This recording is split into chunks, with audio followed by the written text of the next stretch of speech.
বাংলাদেশের রাষ্ট্র কাঠামোর একটি গণতান্ত্রিক সংস্কার সাধনের জন্য জনগণের কাছে 4টা প্রশ্ন সময়ের একটা গণভোটের প্রশ্ন উত্থাপিত হয়েছিল। সেই গণভোটে বাংলাদেশের প্রায় 70% ভোটার তারা হ্যাঁ ভোট দিয়েছেন, কিন্তু এখনও পর্যন্ত সেই গণভোটের গণরায় মেনে নিয়ে সংবিধান সংস্কার পরিষদ গঠন করা হয় নাই এবং কোনোভাবেই গণভোটের গণরায়কে বাস্তবায়ন করা হবে এমন ধরনের কোনো পরিস্থিতি সরকার দলের তরফ থেকে আমাদের কাছে, জনগণের কাছে এখনও পর্যন্ত খোলাসা হয়নি।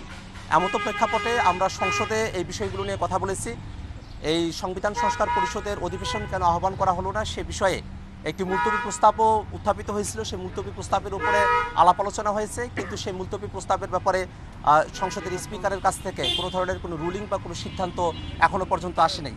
সেই জায়গায় আবার সরকারি দলের তরফ থেকে একটা মুলতবি প্রস্তাব নিয়ে আসা হয়েছে, যেটাকে আমরা গণভোটের গণরায়কে নানাভাবে বানচাল করার একটা অপতৎপরতা হিসেবে আমাদের কাছে সেটা প্রতীয়মান হয়েছে।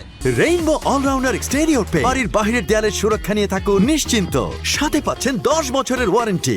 সেরকম একটা প্রেক্ষাপটে গণভোটের গণরায় কিভাবে বাস্তবায়ন করা যায়, সরকারের সঙ্গে সেই বিষয়টা নিয়ে আমাদের দেন দরবার এবং এই দাবিগুলোকে বাস্তবায়ন করে নিয়ে আসা, বর্তমানের যে জ্বালানি সংকট এবং আইন শৃঙ্খলার পরিস্থিতি, একই সাথে স্থানীয় সরকার নির্বাচনের ক্ষেত্রে সরকারের তরফ থেকে যে ঢিমে তালে গতি, অর্থাৎ তারা প্রশাসক বসাচ্ছেন কিন্তু নির্বাচনের কোনো আলাপ তাদের তরফ থেকে নেই। স্থানীয় পর্যায়ে প্রশাসক বসিয়ে স্থানীয় প্রশাসনকে কবজায় করে নিয়ে আসার যে ফাঁদ তারা পেতেছেন, নির্বাচনকে ডিলে করার যে কাজটা তারা করছেন, এই সামগ্রিক পরিস্থিতিগুলোকে বিবেচনায় রেখে আমরা 11 দল আজকে আমরা সৈয়দ আব্দুল্লাহ মোহাম্মদ তাহের ভাইয়ের বাসায় আমরা মিটিংয়ে বসেছিলাম।